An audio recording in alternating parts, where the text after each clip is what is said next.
morning, good afternoon, and good evening, depending on where you are and when you watch this program.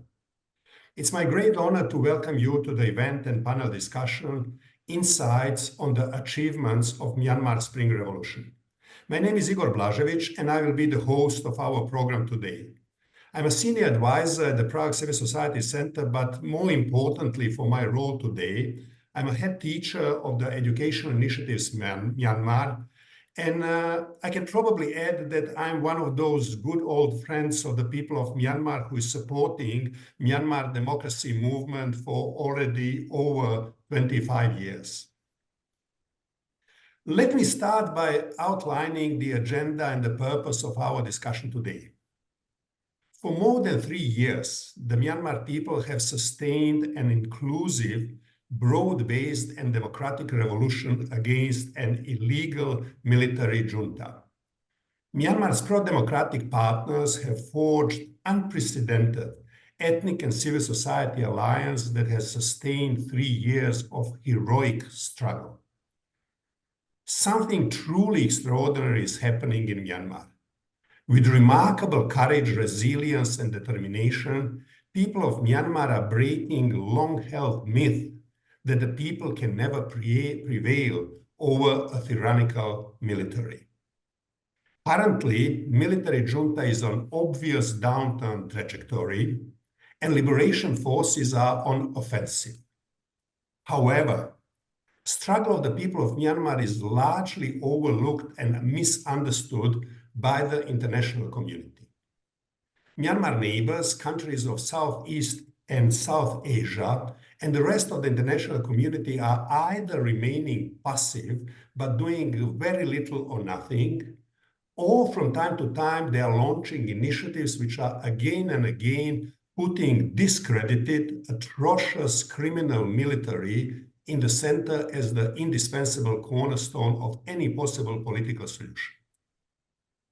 Over a week ago, leaders of the National Unity Government and its ethnic revolutionary partners have talked to the people of Myanmar in the first session of this program, which aims to mark the People's Spring Revolution progress and accomplishments. Today, we have invited several remarkable international guests, people with outstanding professional careers and the ones who are proven friends of the people of Myanmar. The aim is to provide better insight in the achievements of Myanmar Spring Revolution and to ask several important questions. What Myanmar neighbors and international community need to understand better, what they need to do and what they should not do if they want to stop the war, assist suffering population, support political dialogue and bring back security, democracy, peace, stability and development. We will start today's programs with broadcasting video messages from His Excellency Dr. José Ramos-Horta, President of Timor-Leste, and Kun Ure, Chairman of the Karenni National Progressive Party and a leader of Ethnic Alliance K3C. After that, we will welcome His Excellency NUG Acting President Duwa Lashi and His Excellency NUG Prime Minister Winn Thann, who will make introductory notes and launch the discussion. After speeches of the NUG Acting President and Prime Minister, I will introduce our panelists. His Excellency Kasit Piromya, former Minister of Foreign Affairs of Kingdom of Thailand, the Honorable Janelle Saffin, the Member of Parliament in the New South Wales in Australia, and Dr. Turnell, Special Advisor in the Interim Central Bank of Myanmar. So let us start our program with the video messages from His Excellency Dr. José Ramos-Horta, President of Timor-Leste, and a video message from Kun Ure, Chairman of the Karenni National Progressive Party and a leader of Ethnic Alliance K3C. Dear friends throughout Myanmar, dear friends represented in this forum, NUG, the ethnic nationality armies, political parties, the entire society of Myanmar. It is with great turbulence in my heart, in my mind, that I'm addressing you. Turbulence because of the suffering, the tragedy, the catastrophe inflicted upon you people by the military 3 years ago and ever since, with the overthrow of the elected parliament and the elected government, elected president of Myanmar, elected by the will of the people in open, fair, transparent elections, without any doubt. The elections were fair, were transparent. And it was the period of 2015, 2020, that Myanmar experienced a democratic spring. Hope, international community were flocking to Myanmar. The country was open. Yes, there were problems. There was this tragic situation of the Rohingya people.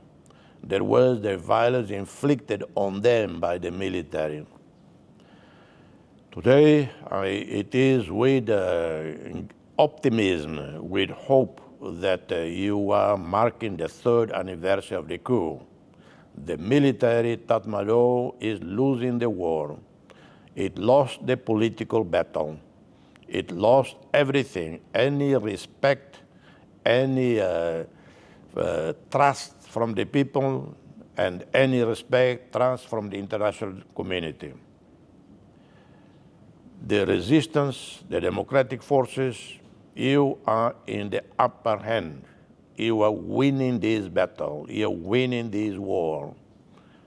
But continue with absolute integrity, with no violence on any civilian, no violence on captured military personnel, no execution, summary execution of military personnel capture or surrender, no persecution or violence against civilian politicians, business people, or whoever, civilians who might support the military.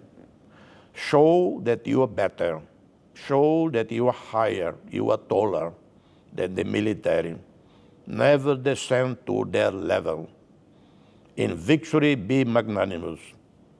Extend a hand of friendship to your former enemies. Invite them to join you in rebuilding Myanmar, in peace, in tranquility, in fraternity. Make an example for the rest of the world that you, the democratic leaders of the democratic revolution of Myanmar, having won the war, having won back your rights as a sovereign entity, as a sovereign free country, build an exemplary society without anger, without revenge, without violence. You will lead Myanmar towards a new spring of hope, of prosperity, and Myanmar, with all the resources you have, the wealth you have, nothing lacking in Myanmar. Myanmar will be one of the most visited countries in the years, one of the most influential countries in Southeast Asia and beyond. Timor-Leste, as small as we are, as poor as we are helping you to the extent possible. I never miss an occasion, whether with His Holiness the Pope, with the French president, Indonesian president, or any leader with whom I talk to.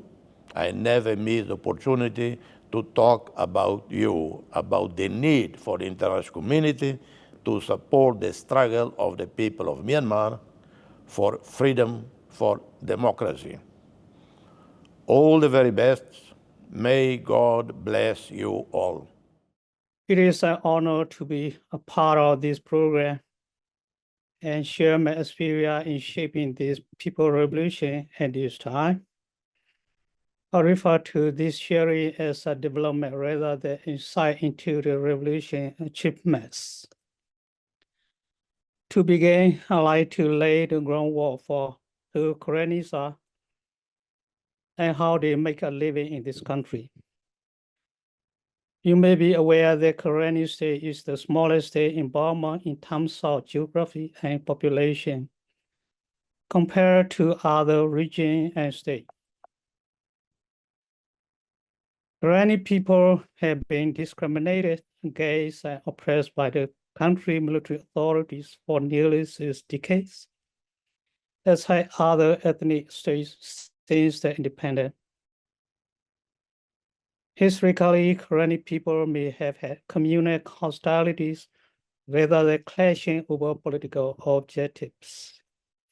But since the state incorporation into Burma, particularly under the reign of military regime, the Karenni people unity has been brittle and competitive, with the successive administration contending locally with the various interests. However, the entire state population suffers similarly with no actual gain to any Karenni communities. There is no difference between other ethnic groups across the country. Karenni people have been unlawfully arrested and detained or killed. Villages have been razed to the ground, and people have fled the country to seek safety in neighboring countries as refugees. All of this bitter experience prompted Karenni people to be conscious and united in their effort to abolish all forms of injustice in the country, together with the other ethnic groups, including the majority Burma. Because Karenni people want to live in peace with others and share a better future with everyone in the country. This is the key fact that motivates the Karenni people, particularly the young generation, to be politically aware and to lead people by cooperating and coordinating with others across the country following the third military coup in 2021. We share the same dilemma as the country continue to lag behind while other countries move forward. Since the peaceful demonstration turned violence and spilling over into the state in mid-2021, the young population made up their mind to take up arms and join existing armed organizations to build a better future. We are not seeking revenge with the hatred for persecution under the successive military rules, but rather to create a better future with our own hands and senses. Since that Karenni has begun to engage with others in the whole country to work together to accommodate our unity and develop a new federal democratic union, while we try to bring our unified effort within the state with a very few resources. Since that we have employed representatives to cooperate with the newly created National Unity Government, NUG, and the National Unity Consultative Council, NUCC, on political and military matters. Based on our experience over the last 3 years, we are entering a new development phase, striving to realize the future we have long envisioned. Today, we are struggling to construct a state administration council as the state governing body to meet the requirements of the people who have fled their homes and scattered in the jungle under the name of the Interim Executive Council of the Karenni state. We structure our governing body with the people from all walks of life in the state who are capable of doing the job, regardless of gender, religious affiliation, or ethnic background, which we prefer to refer to as border-up federalism or state-based federalism, for a better future as a whole, allowing us to exercise our right to administer our state affairs by separating independent judicial and legislative power from executive power. We have received significant support not only from within the country, but also from our diasporas and international communities in various ways, particularly in terms of health, education, and humanitarian assistance, as well as further technical support from international communities. These resources are necessary to progress as far as we have.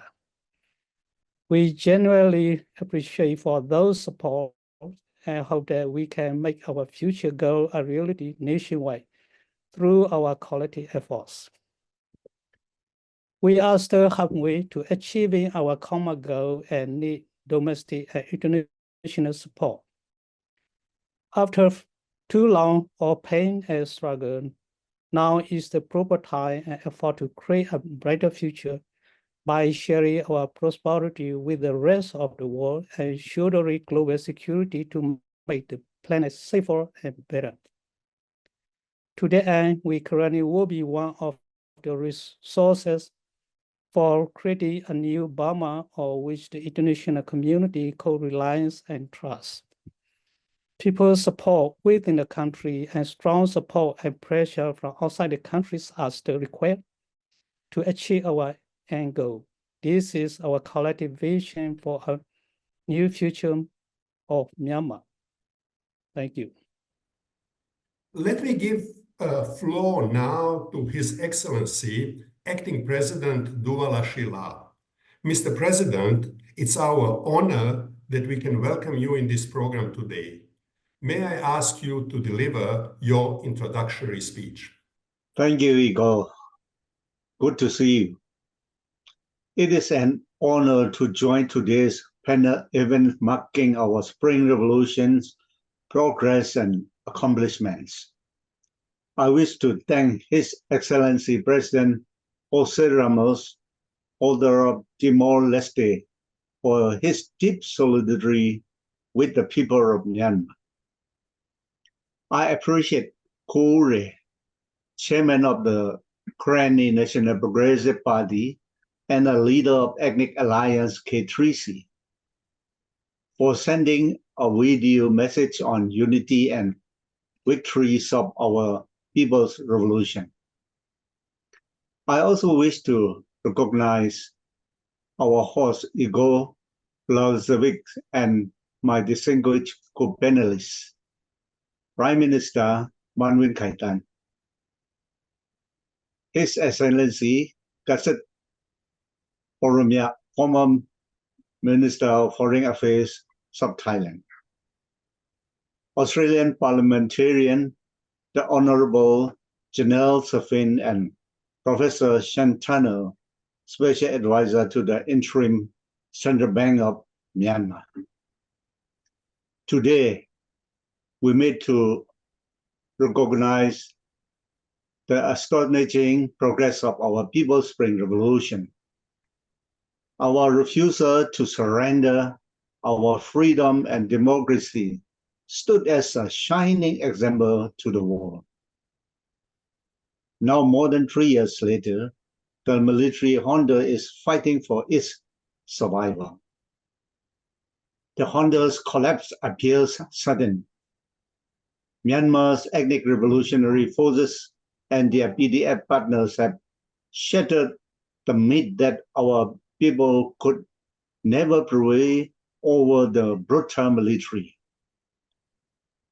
Our allied forces have liberated close to 80 towns and have secured historic victories, including control of the junta Regional Command headquarters. This success has, of course, come with a terrible cost. Our revolution has demanded extraordinary courage and self-sacrifice from our people. I salute all of our fallen heroes, and I share my deepest sympathies with their families. More victories will follow, more junta regional commands will collapse, and more junta troops will abandon their posts to join our revolution. As our reach grows, we are expanding service provision and administrative governance with our ethnic and civil society partners to ensure that all Myanmar communities are protected and have their needs met. We will also continue to protect civilian lives, homes, and property in all of our operations. Adherence to military ethics is of the utmost importance. We will never adopt the behaviors of the war criminals we oppose. Our forward planning cannot wait until the days of ultimate victory. We are readying our plans for reconstruction and economic recovery, for reformistic institutions, and for truly inclusive policies that address the root causes of divisions. At the heart of this plan is a new social contract. Equality, non-discrimination, and self-determination are foundation principles to our ethnic and civil society alliance. This partnership will serve as the foundation for a truly federal, representative, and inclusive democracy. I have a message for our neighbors and our fellow Asian members today. Myanmar's revolutionary partners are committed to peace, security, and stability throughout our entire region. Please work with us to restore order in Myanmar for our common good and for our shared prosperity. I also have a message to the international community. We, the people, stand for unity, freedom and civilian rule. The Honda, however, represents repression, chaos, and atrocities. The choice then is stark and clear. Freedom of terror, accountability or impunity, democracy or the dictatorship. Now, it's the time to stand with us on the right side of history. We have shown the depth of our commitment to our cause. We have established our effective control. Help us to finish the fight. The surest way to save lives and to end the conflict is for the international community to formally recognize Myanmar's pro-democracy partners and to have expedite our victory. Thank you very much. Thank you, Mr. President, for giving a very clear message. Thank you also for giving this speech of the confidence which is rooted in a courage and determination of the people of the Myanmar. Let me now welcome His Excellency Prime Minister Mahn Thann and ask him to give us the introduction speech. The Prime Minister, the floor is yours. Hello, Menglava. Mengla Sure Sakaloha, Magamu, the Wardiadu, Pay Pianing at the wall, a deep yara job. Yamananganguyo, Kavaguva, Konjuma Peter, Seana Shin Digo, Magamu, the Wardiagu, Pay Pianing, Jusa Nijare, Yamanangandu, Nanganda Alune, Adi Jusa Mu, why won't talk? Abe Nijare, Kavadu Vara, Alunguva, Menglava. No Sierra, Tipare. Yamanangama, Anna Yudu, a champion seconds on a bombard sugar. Matea Anna Lu, you Juzarago, Yamabidulu, Pidu goes up mutant new Suane, Diana don't lie in Yazuri Power, don't lie in Yazuri, Alonga, Lower Lemacame, keep young Senebio, don't lie to Google, Pimpia Piatare, Tanditane, Sene Dagbo Winnie Timmy Nalebi, Yamabidu Ludune Tudua, Yadi Pijare, Nanganaga, Mesumia Alungu, Jesu Tinjangule, မြန်မာပြည်သူများကိုစားထပ်လောင်းပြောကြားခြင်းပါတယ်ကျေးဇူးတင်ထိုက်သူတွေကိုကျေးဇူးတင်ပြီးမှာမြန်မာပြည်သူတွေနဲ့အတူပြည်သူတော်လှန်ရေးနဲ့အတူရပ်တည်ဖို့တွေ့ဝေတုံ့ဆိုင်နေကြတဲ့တွန့်ဆုတ်နေကြတဲ့အချို့သောနိုင်ငံတွေအစုအဖွဲ့တွေကိုလည်းသတင်းစကားအချို့ပါလိုပါတယ်အမျိုးသားညီညွတ်အစိုးရအနေနဲ့ပြည်သူဆန္ဒကိုအခြေခံပြီးပေါ်ပေါက်လာခဲ့တဲ့အစိုးရအရာတရဖြစ်တာကြောင့်ပြည်သူကိုဗဟိုပြုတဲ့စံတန်ဖိုးတွေကိုပေါ်ဆောင်တဲ့ Federal Democracy ပြည်ထောင်စုတည်ဆောက်နိုင်ဖို့ဆိုတဲ့ရည်မှန်းချက်နဲ့လွတ်လပ်တကြွပြီးဘက်မလိုက်တဲ့နိုင်ငံခြားရေးမူဝါဒကိုချမှတ်ကျင့်သုံးလျက်ရှိပါတယ်ဒီရည်မှန်းချက်တွေကိုရောက်ဖို့ဆိုရမှာရှေ့ကနေခလုတ်ကသင်းတစ်ခုလိုအတားအဆီးဖြစ်နေတဲ့စစ်အာဏာရှင်စနစ်အပါအဝင်အာဏာရှင်စနစ်မှန်သမျှအမြင့်ပြတ်ဆုံးသတ်မှတ်တာဖြစ်မယ်ဆိုတာကိုပြည်သူလူထုနဲ့တော်လှန်ရေးအင်အားစုတွေအားလုံးဟာဆယ်စုနှစ်ပေါင်းများစွာရင်းနှီးခဲ့ရသောအတွေ့အကြုံတွေရခိုင်ခိုင်မာမာနားလည်သဘောပေါက်ထားကြပြီးဖြစ်ပါတယ်ကျွန်တော်တို့အနေနဲ့လည်းဒီလိုနားလည်သဘောပေါက်မှုမျိုးကနေဖြစ်တည်လာတဲ့ပြည်သူလူထုရဲ့ခိုင်ကြီးပြတ်သားတဲ့စိမ့်ပိုင်းဖြတ်မှုတွေကိုဥထိပ်ပန်ပြီးဒီຫນွေဥတော်လှန်ရေးကိုဆင်နွှဲနေတာဖြစ်တာကြောင့်ဟိုဘက်ရင်းနေဒီဘက်ရင်းနေဆိုတဲ့ပြောဆိုမှုတွေကိုပြတ်ပြတ်သားသားညှင်းဆန်ပါတယ်မြန်မာနိုင်ငံသူနိုင်ငံသားတွေအတွက်ရောဒေသတွင်တည်ငြိမ်ရေးအတွက်ရောကမ္ဘာငြိမ်းချမ်းရေးအတွက်ရောစိုးစိမ်ပူပန်ကြပြီးဒီကိစ္စတွေပြီးဆုံးဖို့အမှန်တကယ်ပံ့ပိုးကူညီကြသူတွေကိုမြန်မာຫນွေဥတော်လှန်ရေးနဲ့ပတ်သက်ပြီးအချက်၃ချက်ကိုပြောပြခြင်းပါတယ်ပထမချက်ကတော့ဒီຫນွေဥတော်လှန်ရေးဘယ်ကလာခဲ့တယ်လဲဆိုတာပဲဖြစ်ပါတယ်ဒါကတော့ရှင်းပါတယ်အာဏာယူသွတ်တဲ့မင်းအွန်လိုင်းနဲ့အပေါင်းပါတစုဟာစစ်တပ်ကိုကပိုက်ဆောင်တပ်ဖွဲ့လို့အသုံးပြုပြီးပြည်သူအာဏာကိုမတရားလူယူဖို့ကြိုးစားတာကြောင့်ဖြစ်ပါတယ်မိမိရဲ့ကိုကြိုးစည်းပွားကိုသာရှေ့တန်းတင်ကြတဲ့စစ်အာဏာရှင်ဆက်ကြောင့်ပျက်စီးခဲ့ရပြီဖြစ်တဲ့မြန်မာစစ်တပ်ရဲ့ဖိစီးနှိပ်စက်မှုတွေကိုအနှစ်လခံခဲ့ရတဲ့တိုင်းရင်းသားတွေပြည်သူတွေဟာဒီတစ်ခါမှတော့ငုံမခံပဲတုံ့ပြန်ခဲ့တာကြောင့်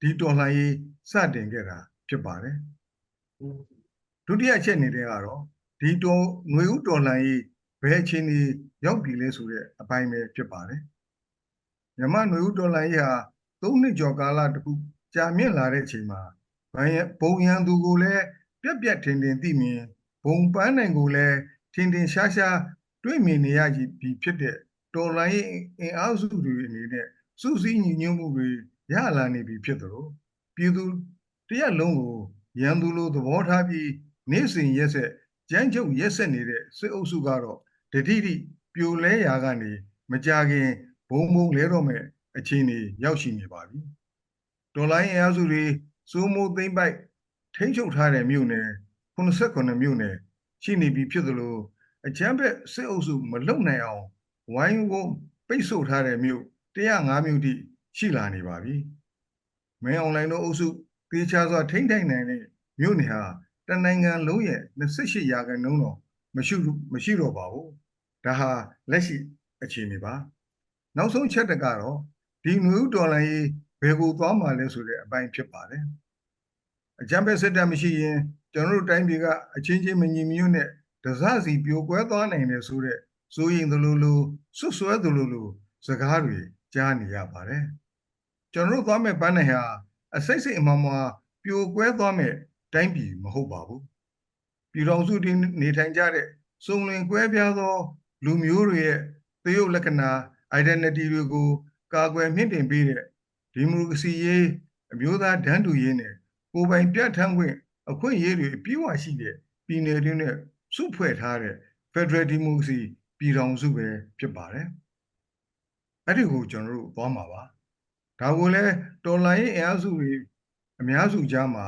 တူညီတဲ့သဘောထားတွေရှိထားပြီးဖြစ်သလိုထပ်မံပြီးပါဝင်လာကြဖို့ကိုလည်းဆက်လက်လှုပ်ဆောင်နေပါတယ်မြန်မာပြည်သူတွေဟာကိုယ်ကံကြမ္မာကိုဖန်တီးနိုင်မှုကိုလန်းကိုဖောက်တော်လှန်ရေးခီးကိုရှောက်ခဲ့ကြတာပန်းတိုင်နဲ့လက်တကမ်းကိုရောက်ရှိနေပြီဖြစ်ပါတယ်ဒါကြောင့်နိုင်ငံတကာအနေနဲ့အခုချိန်ဟာမြန်မာပြည်သူတွေဘက်ကရက်ပြီးဘယ်သူမှကောင်းကျိုးမပေးတဲ့ စစ်အာဏာရှင်စနစ်တစ်ခုကိုကမ္ဘာမြေပေါ်ကဝိုင်းဝန်းအဆုံးသတ်တဲ့အချိန်အခါဖြစ်ကြောင်းပြောကြားရင်းနဲ့ညီကုန်းချုပ်ပါတယ်အားလုံးကျေးဇူးတင်ပါတယ် Mr. Prime Minister, thank you very much for expressing in such a clear way what are the real problem and the source of the crisis in Myanmar, expressing where we are clearly where we are now in terms of people of Myanmar and revolutionary forces having a clear common enemy and clear common goal, and also describing in such a good way where we are going to the federal, democratic, prosperous future of the Myanmar. I really hope that our discussion today will contribute for those who are, as you mentioned, still hesitant and reluctant to hear where the will of the people of Myanmar stands, and that it will also be heard by those who are the friends of the Myanmar to increase and accelerate their support. So, Prime Minister, thank you very much. Let me now move to our panelists from today. The first one, His Excellency Kasit Piromya, who is a former Foreign Minister of the Kingdom of Thailand. He served as the minister between 2008 and 2011, and after that he served in the parliament for the Democratic Party. His Excellency Kasit Piromya is also experienced and esteemed diplomat who served in the Soviet Union, Russia, Japan, Germany, United States, and Indonesia. Currently, he is a board member of the ASEAN Parliamentarians for Human Rights and very outspoken on the situation in Myanmar, both in Thailand and internationally. Your Excellency, thank you for joining us today. It's a real honor to have you in our panel. Thank you. Our next panelist is the Honorable Janelle Saffin, currently MP in the New South Wales Legislative Assembly. Janelle has served in both state and federal Australian parliaments as a member of the Labour Party. From 2004 until 2007, Janelle was a senior political advisor to Dr. Ramos-Horta while he was Timor-Leste Foreign Minister, Defense Minister, Prime Minister, and President.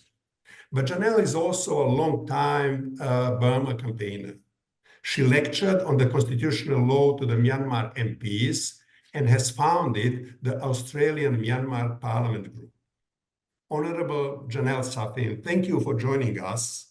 We appreciate a lot, not only that you join us today, but even more so for your long and committed support to the people of Myanmar. Thank you. It's a real honor to be here. And our next panelist is someone who is not necessary to introduce to the Myanmar audience. Dr. Turnell, Honorary Professor of Economics at Macquarie University in Australia and Senior Fellow at the Lowy Institute. Sean was a Special Economic Advisor to Myanmar State Councillor Aung San Suu Kyi between 2016 and 2021, and currently he is serving as a Special Advisor of the Interim Central Bank of Myanmar. Sean is author of books Unlikely Prisoner, about his experience in junta jail, and Best Laid Plans, the upcoming book on Myanmar's economic reforms of 2016-2021. Dr. Turnell, dear Sean, my dear all-time friend, it's a really great pleasure for me to welcome you in a panel. Thank you, Igor. It's a great pleasure and an honor to be with you and with everyone on this panel. Thank you. So, Your Excellency, Kasit Piromya, Janelle, Sean, I have introduced you with your formal roles, with your outstanding professional achievements, but largely you are also today here because you are old, good friends of the Myanmar and of its people. So let me start with the question, how and when your relations with the Myanmar started. You are regarded by the many in the country, and rightly so, as a good old friend. So what drives your special relations with the country and the people? Janelle, maybe you can kick off. Look, the people of Myanmar have suffered for decades, I mean decades, and under military rule, and it's something that the international community doesn't know enough about, and rather, quiet. But over 30 years ago, a lawyer friend who's Burmese, Anglo-Burmese, asked me to help with lawyers and with the constitutional and federal issues. And I spent many years on the borders, in the camps, and with the ethnic nationalities, learnt a lot about what their needs were, federalism, their long-held desire that was desired by them, and look, became friends with many all over Burma, all over Myanmar, and have travelled there many times, spent a lot of time there. So I've stayed committed. And someone once said to me, they're on a journey. And I said, I'll stay with you until you get a civilian government and the federal democratic system of government that you need. Thank you, Janelle. Kasit, when your relations with the Myanmar started and how your love story with the country started? Well, I have been living in the history of Thai-Myanmar relationship since childhood. First is the history textbook, especially about the warfares between Thailand and Myanmar of the past. Second is the living evidences of the relationship. The old capital of Ayutthaya and the present capital of Thailand, Bangkok. And before that, the capital city of Thonburi on the opposite side of Bangkok, on the other side of the Chao Phraya River. And both cities, Thonburi and Bangkok, are the legacies of the Thai-Myanmar relationship to this very present day and for the years to come. Then when I finished my high school education at St. Joseph College, Darjeeling, West Bengal, India, about 60 years ago. And many of my friends were coming from Myanmar. And to this very day, we still keep in touch. And our school reunion took place in Vietnam just a couple of months ago. And amongst all about, I think, 100 former students of St. Joseph, about almost 20 of them came from Myanmar, not directly from Myanmar, but from Canada, Australia, the United States, England, and so on. And quite a few of them were of the Indian and ethnic minorities, and they had to leave Myanmar in the 1962. And throughout my diplomatic career, I had to deal on and off with the Thai-Myanmar relations. And I also had to deal with Myanmar in the context of the ASEAN community, which for quite some time, I was a desk officer and then foreign minister and so on. So I have that affinity, closeness, also to a certain extent, sense of belonging and ownership of what's going on in Myanmar. I could not forget the fact that many of my Burmese friends had to leave Myanmar for political reasons and so on. And it stuck into my heart and my mind.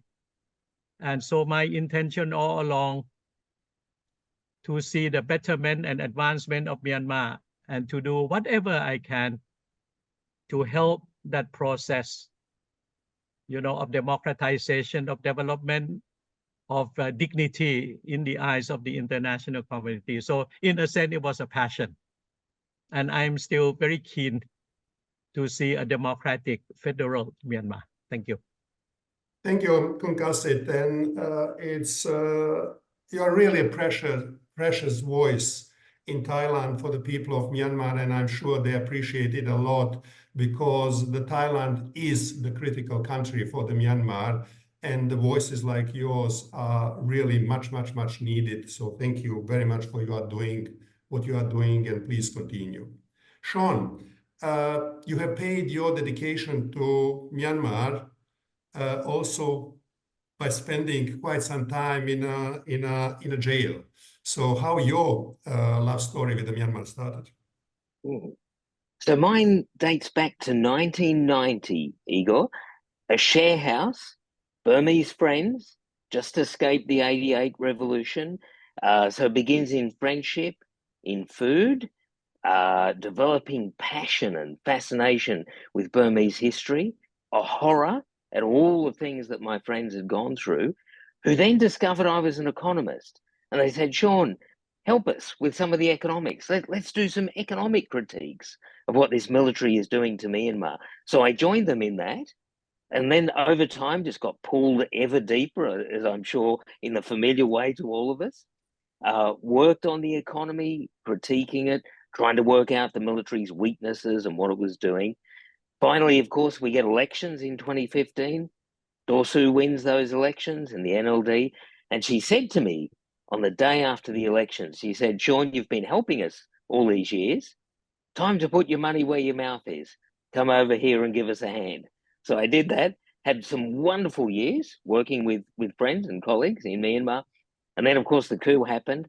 And I was imprisoned, as you said, Igor.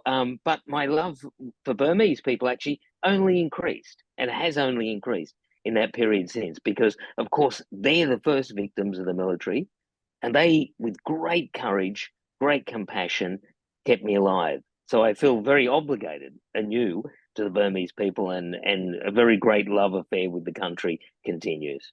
Thank you, Sean, very much. And my love relations with the country started because President Havel sent me to Myanmar in 1998. And he said me, go and bring anything from Myanmar, picture, story, and then we will make attention. I will come to that exhibition, then the media will come and we will highlight the fate of the Aung San Suu Kyi and the fate of the democratic struggle of the people of Myanmar. In the moment of the coup, in February 2021, pretty much everybody among the international actors, the diplomats, the military attaches, the seasoned journalists, the policymakers have expected that military junta will crack down on the civic protests, that it will take not more than 3 to 6 months for them to regain control. And arguments in that moment has been that military is too strong, and even more so that military is too brutal. Another argument has been that there is no historic precedence in Myanmar that popular uprising has been successful.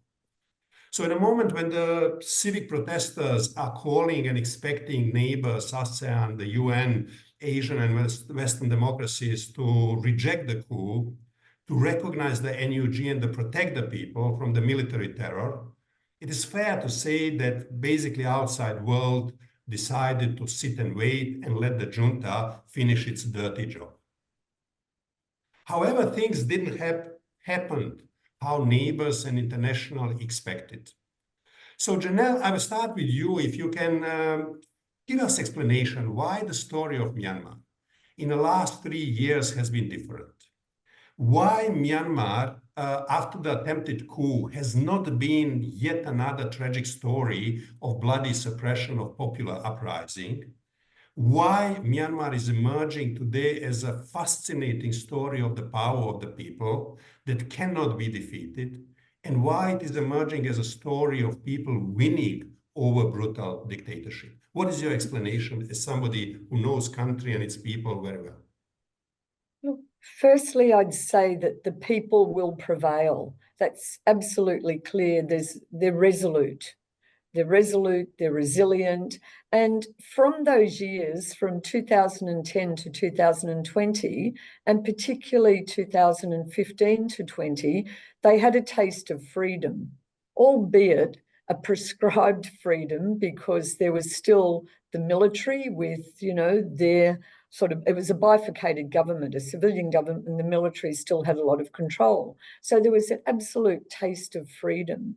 And then when the coup happened, it shocked them, like it shocked the people, and particularly a whole range of young people who got used to social media. I mean, and even the parliamentarians, the people who'd been elected, and everybody was resolute in saying, we cannot go back. We cannot go back to full military rule.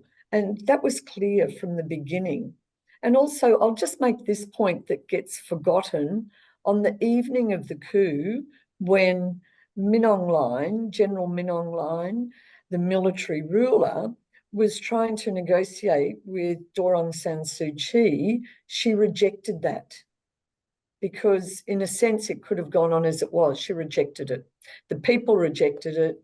Everybody knew it. And secondly, the military have always projected themselves, and I talk about not the common soldiers, but, you know, the elite military, the rulers, and they project themselves as being someone who can't be beaten. Well, they're on their knees at the moment. That's clear. We just heard the Prime Minister say the 77 townships are under the control of PDFs, ethnic nationalities, NUG, not with the military. And it's really clear that there's no going back. People have paid with their lives. The People's Defence Forces, and as they say, they're defending their right to democracy, to a civilian government, to the federal democratic system of government that everybody knows is needed in Burma, and particularly with all the ethnic nationalities. So people have come together. What I call it a political pact. They've come together with a common purpose, a common cause, and that is the civilian government and a federal democratic system of government where there's equality, there's autonomy, there's non-discrimination, there's power sharing, division of power.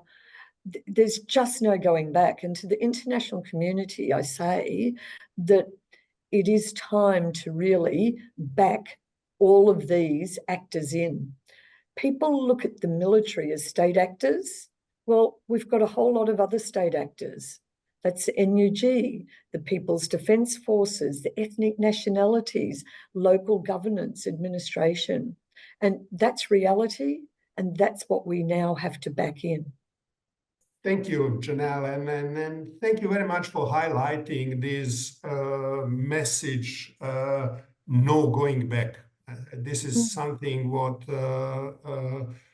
is extremely important to be articulated today, because quite a lot of international initiatives and neighbor initiatives are still basically seeing the solution for the Myanmar as going back to the 2010 arrangement, or going back to the triangle in which there will be agreement between the military, between somebody representing Burma population and ethnic nationalities. So this commitment of the people of the Myanmar of not going back is something what hopefully the neighbors and international communities will hear, so that they don't contribute to prolonging this devastating conflict.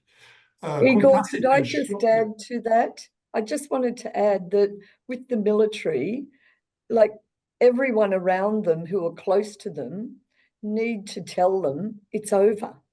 Their rule is over, and find a way out. Thanks a lot, Janelle. Kasit and Sean, would you like to add something on how you understand why the Spring Revolution is different from previous democratic uprisings in Myanmar? And what is giving the strength and endurance to the people of Myanmar? First, the seeds of the discontentment, especially since 1988, have always been there. The failure of the military junta all along to deliver the quality of life to the people. Second, everyone has realized that Burmanization has not been successful. Third, as what Janelle had just mentioned, about 10-15 years of freedom you know, in the years at around 2008 onwards. And the fact that Myanmar did join the ASEAN community, and many Myanmar people went to neighboring countries, especially to Thailand and Malaysia, for meetings, for business, for work, for tourism. And they have seen the quality of life, the freedom to lead and to live a life, and they have come back, of course, with the wish that the Myanmar society would be the same. So when this coup d'etat came, all the wishes and the desire to oppose the military junta came together without any prior arrangements. It just erupted. Because all the Myanmar people, the Burman majority, the Karenni, the Chin, the Shan, and so on, they all have said to one another in their minds, enough and is enough. And it's about time that we oppose, because we want to live in the atmosphere of freedom and good living and so on. So it's a collective undertaking without prior arrangement and design and so on. But they have, everyone has tested the good quality of life in an open atmosphere. And I think the junta, the Tatmadaw, underestimated the thinking and the wishes of the ordinary people. And they thought that the coup d'etat would be a fait accompli within 24, 28 hours, like every other coup d'etat before that. And like every coup d'etat in neighboring Thailand, in the Philippines or Indonesia. But it's a different Myanmar society together. It's a different set of people together. And Myanmar is a relatively a very young country. You know, it's a lot of young people. And young people want to see change. They have the social media, they have the exposure. And repression is no longer the name of the game. And they were, I think, decided that it's about time that they come out and oppose, which is a healthy thing. And I do agree with Janelle that the military junta, Senior General Min Aung Hlaing, should have come to the realization now that after 3 years, the coup d'etat has completely failed. And they are on the losing side. They have to stop the killings and come to the negotiating table. And this is where the international community, the ASEAN member state, the dialogue partners of ASEAN, the UN Secretary General, could come together and send a strong message. And one of the ASEAN member states could organize an inter-Myanmar parties conference in Bangkok or in Kuala Lumpur or in Jakarta. I think the time is appropriate because there is no victory on the part of the military junta. Their days are numbered. I do agree fully. Thank you, Kun Kasit, and thank you for highlighting the role of the young people and highlighting that it's really about collective decision. It's really about the decision of the people of the Myanmar to basically say enough is enough. And I really appreciate that you have mentioned and highlighted that it's not just about removing the military repression and military oppression, but it's also about removing the Burmanization, removing the oppression of one majority group or oppressing everybody in the name of one majority group. And that what we have now in Myanmar is really extraordinary common understanding between the Burma majority and the ethnic nationalities. And this is something what is a huge game changer in our current situation. Can I add one more sentence? Yeah, please go ahead. Please go ahead.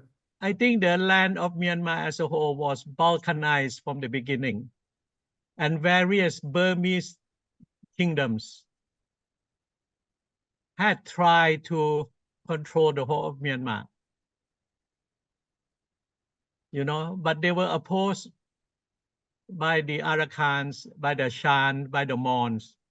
So it was all along an unsuccessful attempt, unsuccessful story. Even when the British came to rule, they have not been able to unify the whole of Myanmar. And post-colonialism, the military establishment had been trying and they have failed. It's not only these past 3 years. For the past 70, 75 years, the Burmanization was a total failure.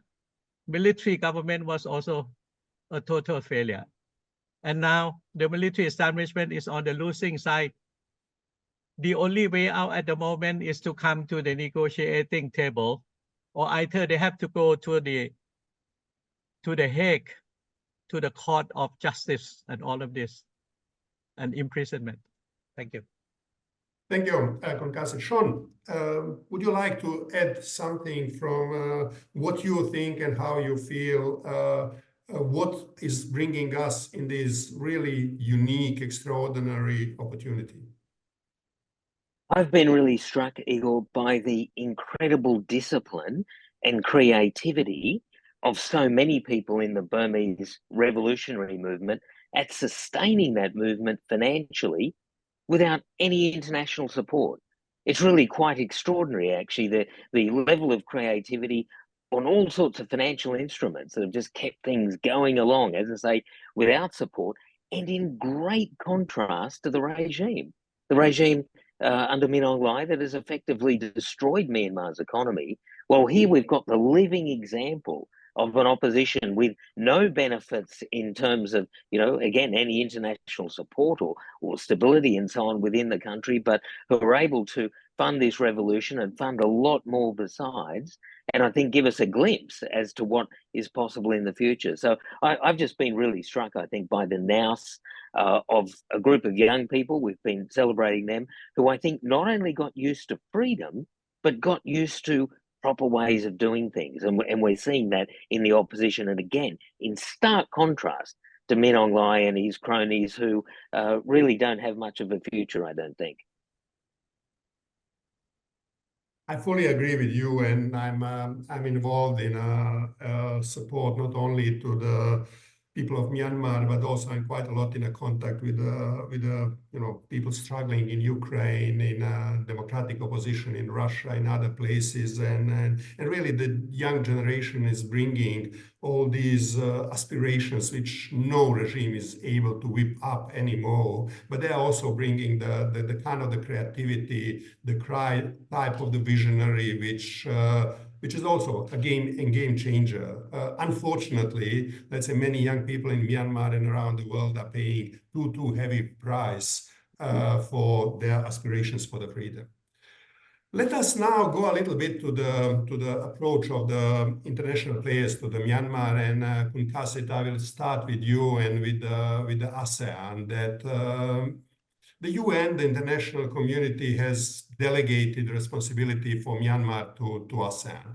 And nobody has challenged ASEAN centrality, ASEAN primary role in dealing with the Myanmar. And ASEAN has accepted that role willingly. But 3 years of the crimes, of the atrocities, probably over 20,000 people civilians being killed, 3 million of the refugees. And if we look what ASEAN has done, we can say it's a big failure. So what is your explanation? Let's say what ASEAN policymakers and Thai policymakers, what they didn't get right, what they should understand better, what they should do differently to really fulfill what the international community is expecting from us. In the course of 2009, 10, and so on, I was the foreign minister. And I think we were in the midst of the Nagri cyclone, as well as the suspended at that time, the 7-point roadmap towards democracy. But all the 9 members of ASEAN has a common sense of purpose, unified position. And together, we, the 9, was able to speak to, at the time, General Thann, the Prime Minister, and I think Banna, the Foreign Minister, that there is some sort, or there was some sort of obligation on the part of Myanmar towards the ASEAN community, that without the I think hesitation to push Myanmar back to democracy, Myanmar has become a problem for the rest of ASEAN, and it is not right for the rest of ASEAN to shoulder Myanmar around the world, protecting Myanmar, and let the Myanmar continue with a military government. So collectively, the 9 ASEAN were acting as one unit. And then the Myanmar military authority opened up Myanmar for humanitarian and reconstruction assistance post Nagris cyclone. So it was a great achievement. The ASEAN Secretariat even sent a front office in Yangon. And concurrently, every time that we meet together, ASEAN of the 10, in the presence of the representatives of Myanmar, informally, formally, we finally succeeded. The military government under General Thann at that time to put the 7-point roadmap into practice. So we had the release of Aung San Suu Kyi, the writing of the constitution, the referendum, and finally, elections under a democratic constitution. So once upon a time, we were able to act together as one unit. But for the past 3 years, there is no unity inside ASEAN. Somdet Hun Sen of Cambodia has his own idea. The General Prayut Chan-o-cha and the Thai then Foreign Minister, Mr. Don, had another general idea. The Laotian, the Vietnamese, and the Brunei were staying put. Indonesia, Singapore, Malaysia, or the Philippines could not get a word across to the military junta, and we were not unified or united. And there is no one inside the ASEAN to take the leadership, a president, prime minister, or the sultan, or a foreign minister. It was no longer the good old days of having a leading personality to take up the leadership, to take up the mantle and try to bring everyone in. Thailand has failed completely and even deviated from the 5-point consensus, acting alone for no obvious rational reason or argument, and so on. Indonesia, which should take up the leadership, especially last year, has been too much paying attention to the domestic politics and all of that, and so on. And likewise, Malaysia under Anwar Ibrahim, too much of the domestic things, and there is no guts and determination for the chair of ASEAN to rally everyone to a negotiating or to a meeting table and forge a common position. So it has been the failure of the collective ASEAN leadership. And it's about time that international community take over the mantle, especially the UN Secretary General, and can work with ASEAN. But the international community or the United Nations can no longer leave the responsibility to ASEAN, because the ASEAN community has no will and has no wish and has no leadership. Thank you. Thank you very much. Janelle, Sean, if I go to you and then if we zoom as Kasit gave us, do you think that international community can take over? Because the UN, Western and Indo-Pacific democracies have failed people of Myanmar in a similar way.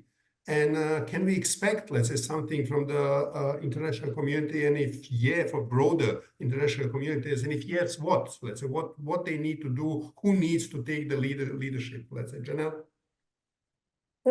What Kun Kasit said about ASEAN, look, I'll just step back. The Security Council outsourced the responsibility to ASEAN, and then with the 5 points consensus, and we haven't seen any advance with that.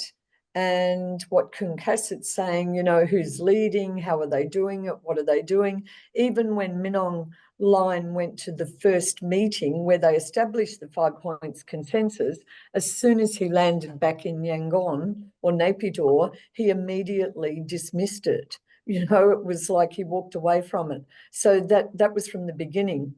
And the second part is there has to be a will, a political will to say we have to work to do this. Some of this is history, but I can remember when Myanmar was invited into ASEAN, I wrote to the late Dr. Surin Pitsuwan, with whom I was friends, and I said to him that it will be like for ASEAN, it will be like going into a death roll with a crocodile. It will be slow, but it will be sure, because they'll try and pull people down. I know the thinking from Malaysia at the time is to lift them up. That's just a little bit of history.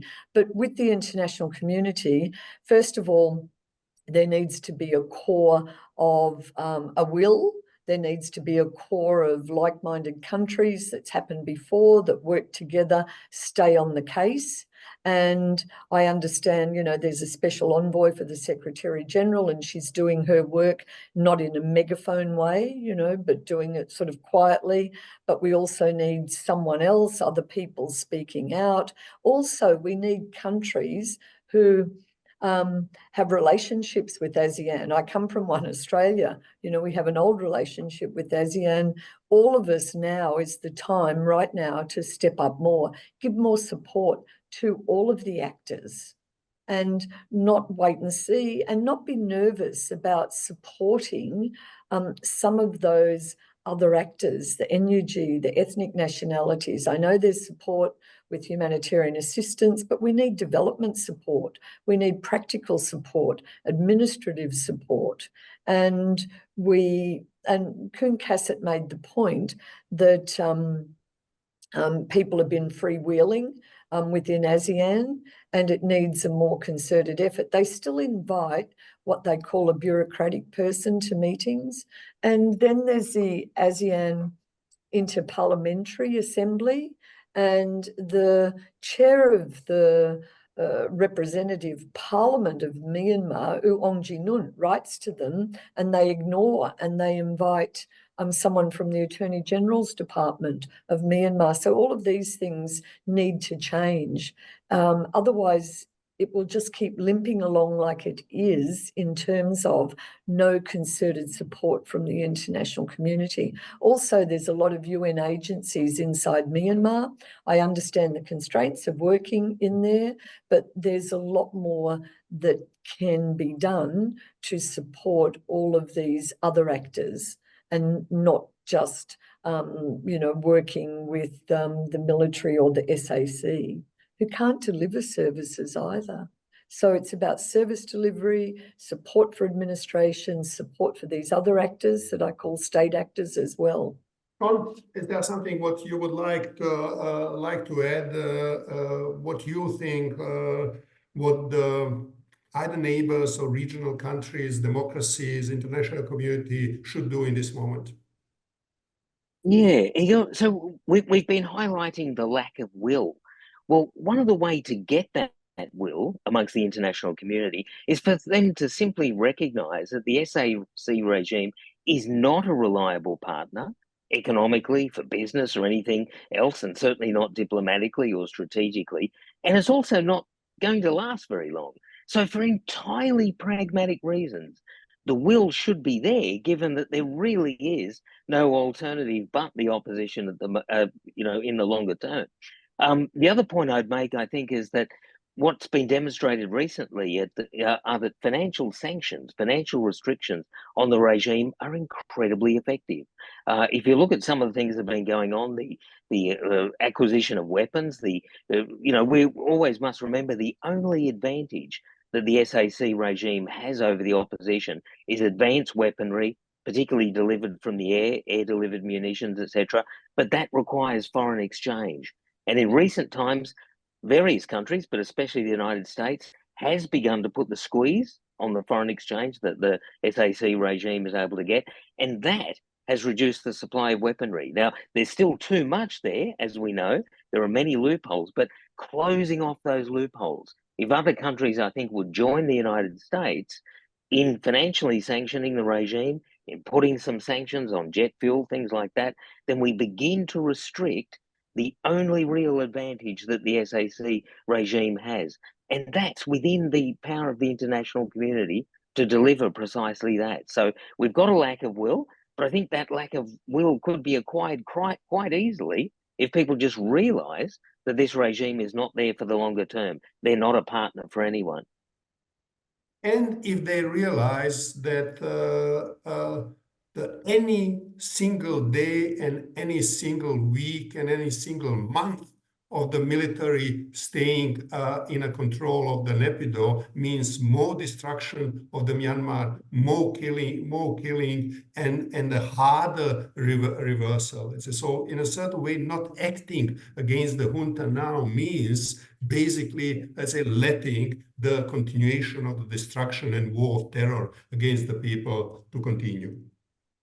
Igor, there's one other please. area we can support in terms of the international community, and I talked about development assistance, and you've got the NUG, the K3C, you've got all the other local administration governance, and people are trying to now build reconstruction plans, economic restoration, economic recovery. All of this is underway without any support, but goodwill and, among friends. And that's one way we could support. So actually, all of the democratic partners and alliances and forces talk about the need to, build these plans now. We could give great support there, really good technical, practical support as well. And, of course, I agree with Sean about the sanctions.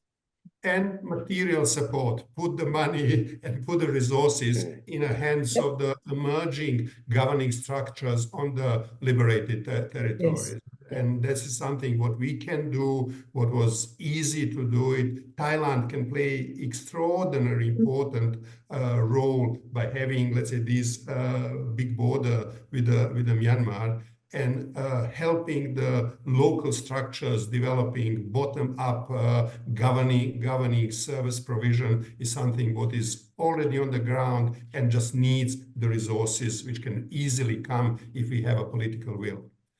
Sean, if we go to the question of the Myanmar economy, let's say, if we put aside the conflict and the war, but what disastrous policies are inflicting on the Myanmar economy, and you have been able to see, let's say, how the military capture of countries' natural wealth and economic assets, what does it mean for the development of the country? So I heard from time to time arguments that we need to get a peace. So in order to get a peace, we need to basically leave economy in the hands of the military and to buy their willingness for the peace. What will be your response for that? It's leaving economy in the hands of the Myanmar military for the sake of the peace. Yeah, no, well, we certainly need to get the economy out of their hands, Igor, which is that's fairly obvious by just looking at the numbers. It's one thing about economics. We often say, look, if you want the truth, follow the money. And you look what's happened to the economy. The economy is 50% below where it should be. Any sort of reasonable trajectory of where the economy was in 2020 and where it is now, it is 50% below where it should be. So, the average Burmese person is half as prosperous as they should be. And when I say a word like prosperous, most Burmese people, as we know, are living hand-to-mouth existence. The penury of the country is really just quite extraordinary. It's almost there's almost unlimited measures of the decline or the collapse of the economy. But just to highlight one that really sticks out, the value of the currency now, the value of the jat is heading towards 7,000 jat to $1. Now, at the time of the coup, it was 1,300 to $1. So in other words, it's about 80% below what it was on that day of the coup. Now, there's many other indicators that are more important in people's, lived lives and their suffering and so on. But just as a nice financial indicator of what the military has done, that they've destroyed 80% of the value of the currency. And of course, behind all of that is the destruction of institutions, but above all, trust. Because basically that's what economics is. When we look at modern macroeconomics and finance and all that, in the end, it's trust. It's trust in institutions. And those institutions have just been completely undermined, of which, one of the most important is the currency. But, if we then go off into different sectors, electricity is now scantily available anywhere, including even in Naypyidaw, where it used to be reasonably guaranteed. The banking system, completely insolvent at the moment. In fact, the only reason there are not continual runs on the banks is just simply because, of course, the military stopped people at the barrel of a gun of withdrawing their money. If you look at the international situation, really the only economic policy that the regime has got is how to extract as much foreign exchange as possible from Burmese workers, Burmese firms. There are no incentives now to do anything because, if you invest or you create a new business, all that's likely to happen is the military going to come in and take it. So, just so many things have been undermined. We use the word development, but of course, what's really happening in Myanmar at the moment is de-development. This country that was going to be one of the tigers, it was one of the great sort of promises we had around 2018, 2019, that Myanmar could become the last and best of the tigers. It was going to have all the economic upside with a bit of democracy in there as well, which has not been so apparent elsewhere. But of course now it's back at the bottom of the barrel. Far and away the poorest country in Asia, and one of the poorest countries in the world. So yeah, the legacy of the SAC regime on the economy is just dreadful. They have to just get out of the way. So yeah, we must keep their clutching, greedy hands away from the economy. Thank you. Now the question for all three of you is that currently probably everybody sees the weakness and incompetence of the Min Aung Hlaing's junta, and everybody is sincerely appalled by the brutality and atrocities what they are committing on a daily basis, and everybody does understand that the military is not able to consolidate the control anymore.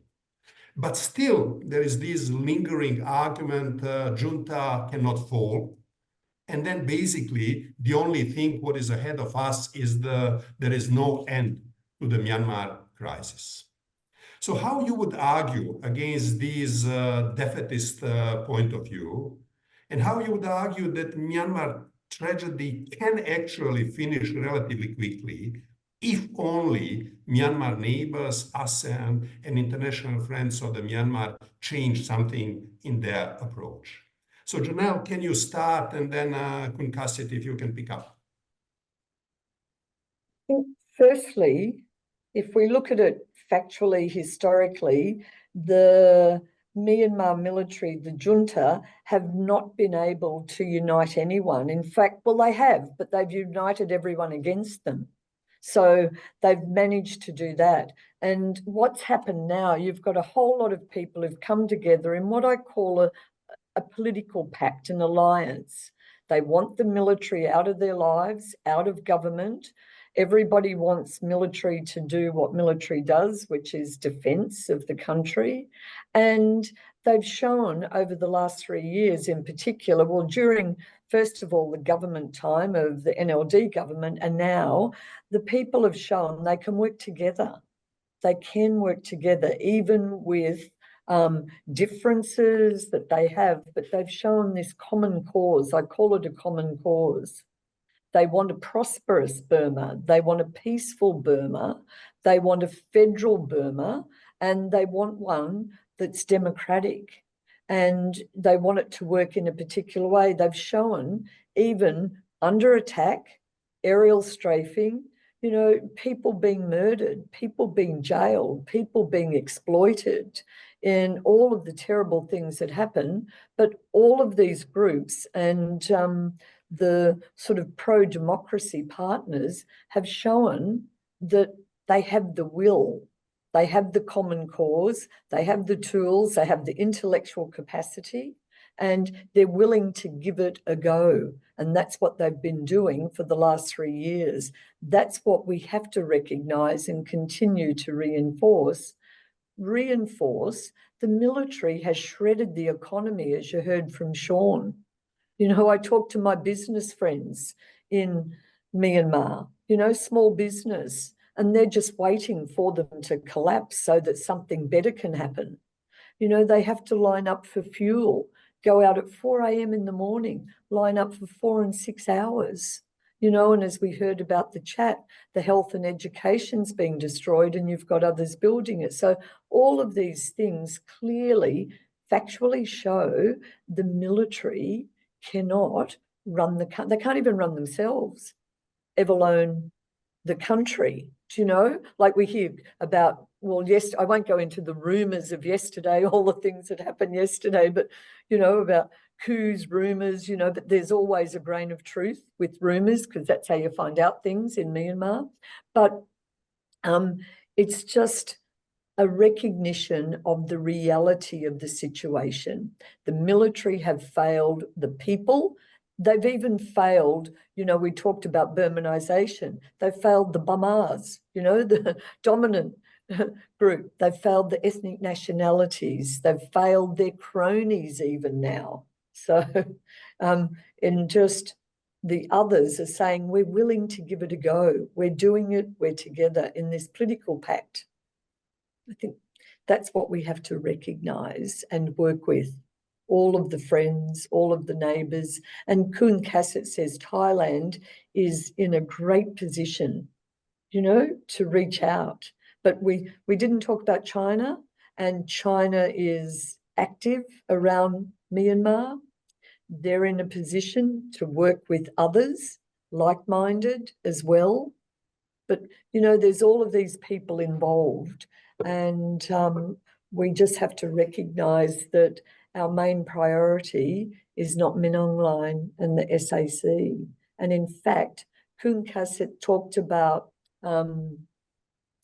coming to the table, and yes, that's fine, but come to the table to exit government. Kasit, what will be your argument? Let's say that no, let's say we are not in front of the endless Myanmar crisis, but it is possible to finish it quickly if we do something. We as a international community do something differently. A collective position or message to be conveyed directly to the military junta that their days are numbered and finished. And second, the international community will render support and diplomatic recognition to the NUG and democratic forces and so on. And second, how to do this, to get this collective position. I would like to recall that during the time of Secretary General Ban Ki-moon, a body called Friends of Myanmar, Burma at that time were being set up at the United Nations headquarters. And during the UN General Assembly session and so on, all the foreign ministers of friendly country, Friends of Burma, did gather under the chairmanship of Secretary General Ban Ki-moon. And I think why not we suggest to the present Secretary General to set up this as sort of an informal gathering at the UN headquarters and get all the key players, you know, the ASEAN members, the major neighboring countries of Myanmar, particularly, I think, India, Bangladesh, and China, and some of the major dialogue partners of ASEAN, particularly the United States, Australia, UK, you know, the EU chair, and so on, and come together with a collective position and tell the Myanmar junta that they have to relinquish power and all of that. See, I think the UN has to come in. And concurrently, one could think about the UN peacekeeping force, like what they used to do inside Cambodia when the Vietnamese were asked to withdraw from Cambodia, the UN Interim administration. All of this could be thought about within the UN context and so on. And even to have a sort of a master plan for the returns of all the refugees, including the Rohingyas, to Myanmar. But what it needs is the leadership of the UN Secretary General and whoever is in the chair of the UN Secretary General at that moment, and so on. Thank you. Thank you. Sean, is there something in a side of the planning between the NUG and ethnic revolutionary organizations? Is there something in what they need to do now in terms of the planning for the future of the Myanmar, for the future of the economic recovery, for the future of the rebuilding the political institutions? Is there something what they need to do now?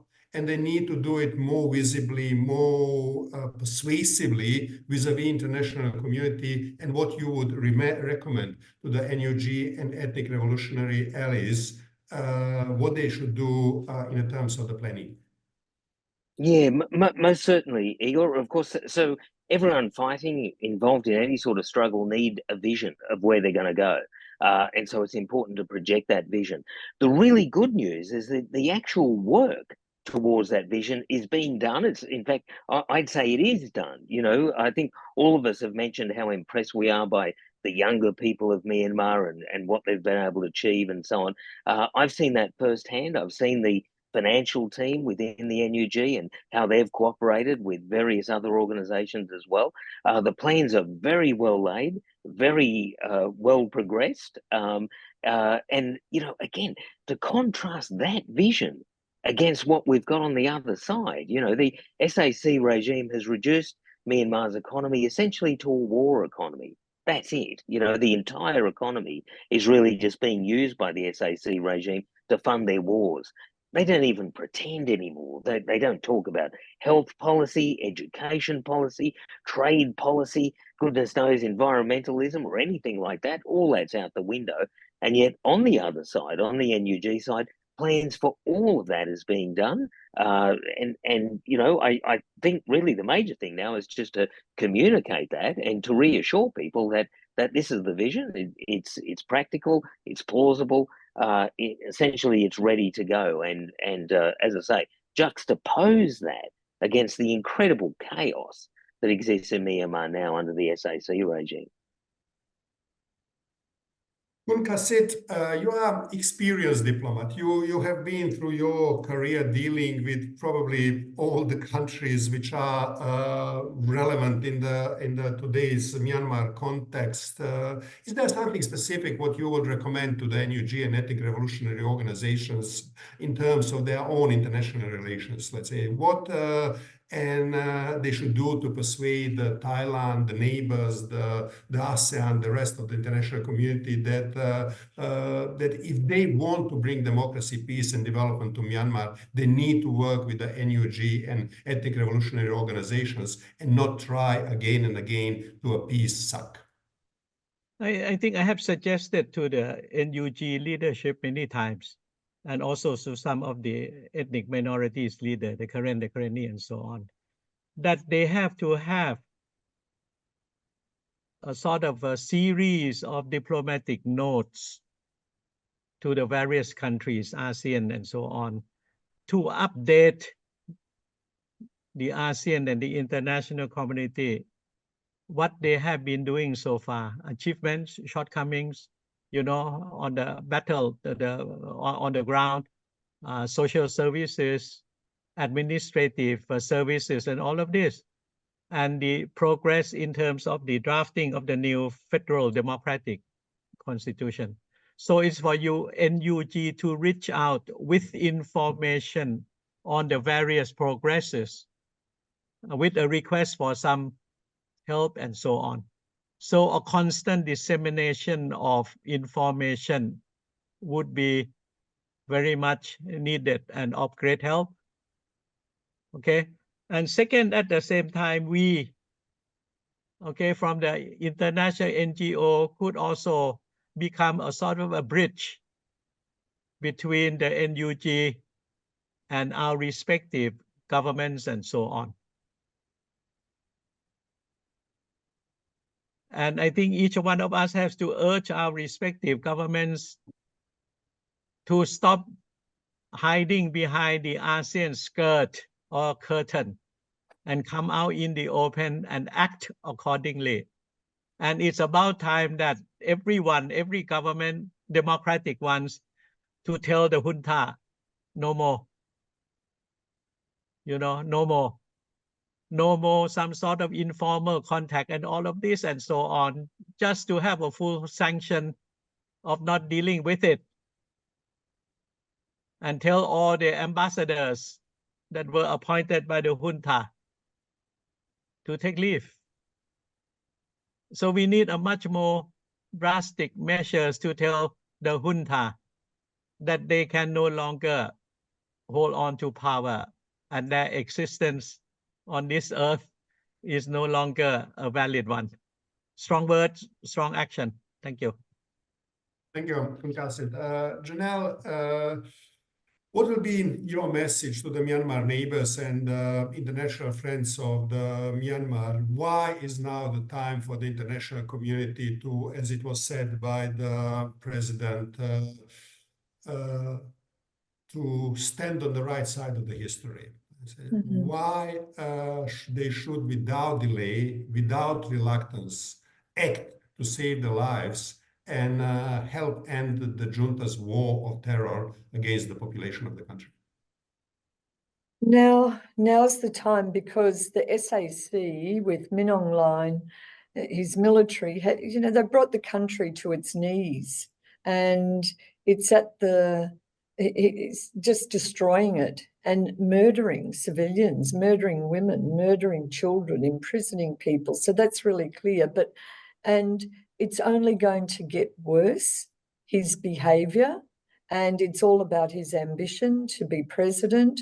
And so it's time to really step up, and we can help stop some of that carnage. But what I would say is we have to have the will, and I, you know, well knew the Friends of Myanmar at the UN when they used to come together, as Kun Kasit said, and we need that.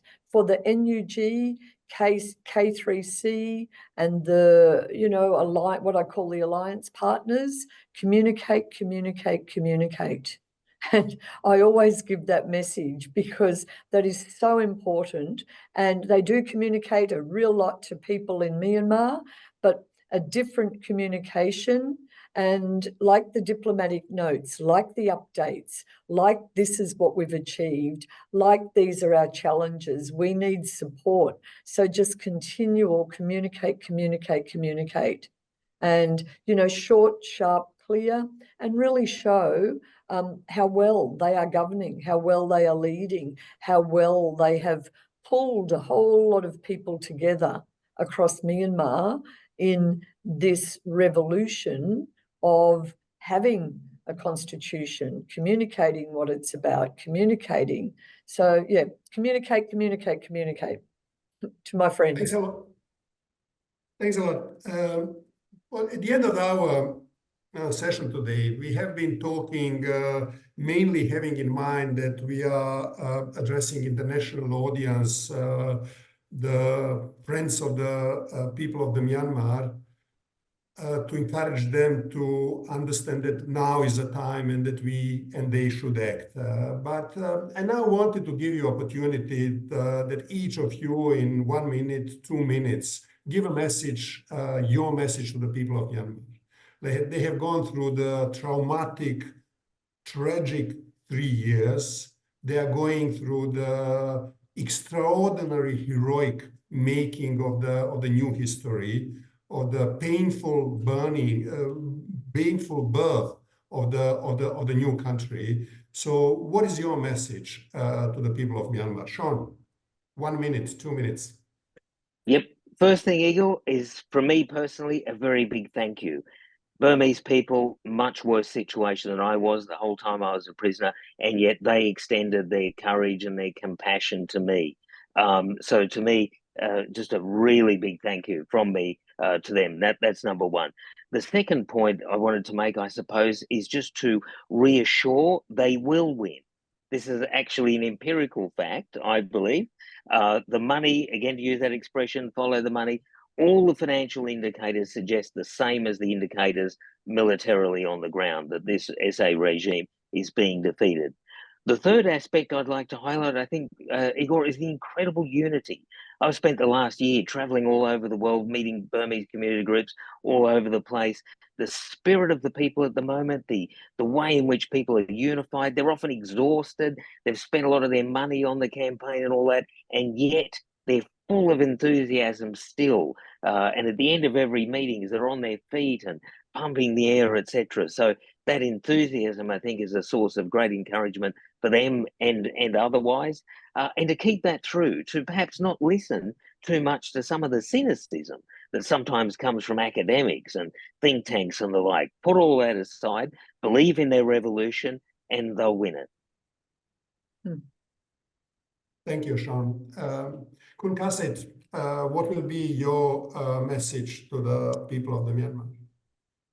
My deepest admiration for the guts and determination, the perseverance, the resilience, and the sense of unity, and still the sense of optimism.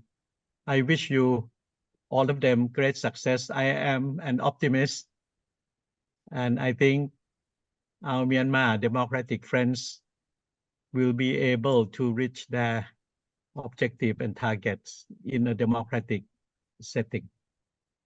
Congratulations in advance from the depth of my heart. Thank you, Kun Kasit. Janelle? To the people of Myanmar, you will prevail. I applaud your courage. Your courage just knows no bounds. You go out and resist this tyrannical regime every day, knowing what might happen. So that's the first thing. You're resolute and you will prevail. You've also said there's no going back.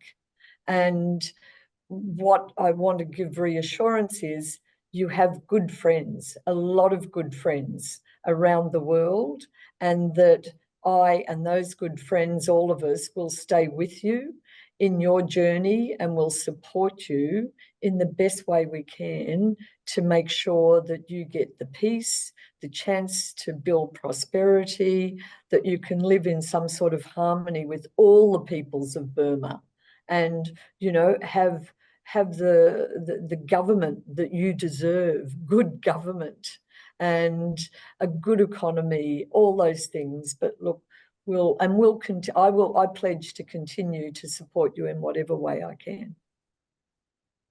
Thank you very much, Janelle. Thank you, Sean. Thank you, Kun Kasit, and also the NUG President, Duwa Lashi.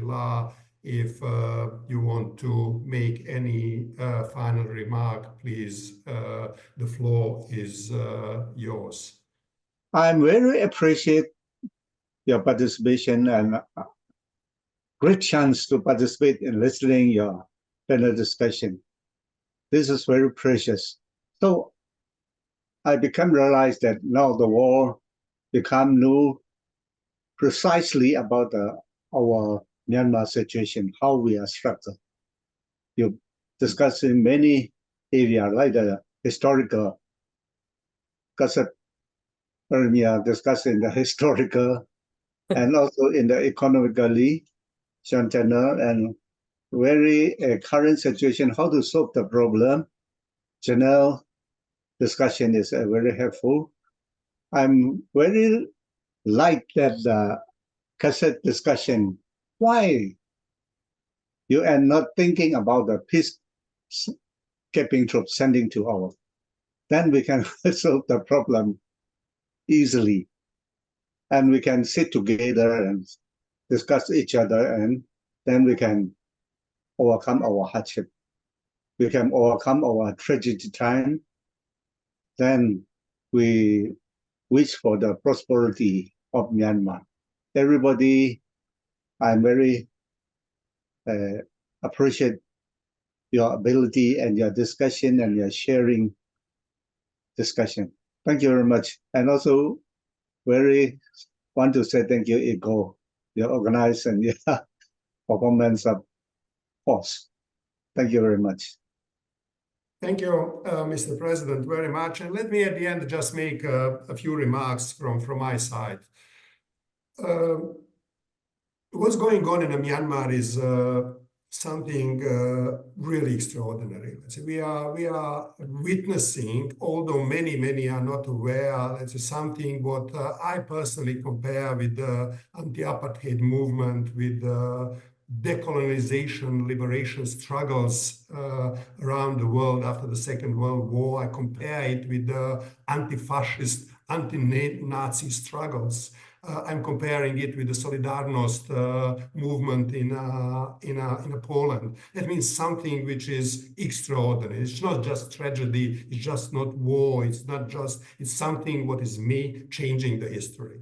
And that changing of the history is happening because of the extraordinary courage of the people of the Myanmar, extraordinary resilience of the ordinary, simple citizen of the country who has, as our panelists have said, seen and experienced the freedom and have decided, no, this time you will not take it away from us. So junta will collapse, but unfortunately, because of the wrong approach of many of the Myanmar neighbors and of the international community, we don't know how long it will take. And as longer it is taking for junta to collapse, country is going in a deeper suffering and a deeper destruction, not because of the war, but because of what the junta is doing as a war of the terror against the civilian population. And for that reason, it's a really high time. All alarm bells are ringing that the Myanmar neighbors, ASEAN, UN, international community, Secretary General needs to respond on the level of the tragedy happening there, but also on the extraordinary opportunity which is existing in Myanmar. There is a solid consensus. There is a solid understanding between the revolutionary forces in Myanmar, and there is a broad popular support behind this consensus. People of Myanmar and stakeholders of Myanmar, they know what they want. They agree on what they want. They have articulated it many times. They have articulated that in January this year in a joint position statements. In every single statement which came after that by any of the revolutionary forces, they have been very, very clear what they are standing for: all-inclusive, federal, democratic country without military dominance in a politics and in the economy, with a civilian elected government and with the self-determination of the people of the Myanmar. Message is clear. People are standing behind that. Stakeholders are standing behind that. It's really now the high time for us in the international community, for the Myanmar neighbors to, after 3rd years of our inaction, let's say, to do just a little bit. People of Myanmar has done all the hard work. We just need to make a small contribution instead of keep on counting on the military junta as a solution. As Kun Kasit said, it's really time for all of the actors in the international community to say them clearly, it's time to go and leave. Thank you very much for participants of the panel. Thank you to the acting president, to the prime minister, and the organizers of this discussion. We will stand with the people of the Myanmar, all of us who have been your guests of the panel here, as long as it is needed. I hope it will be not so long anymore.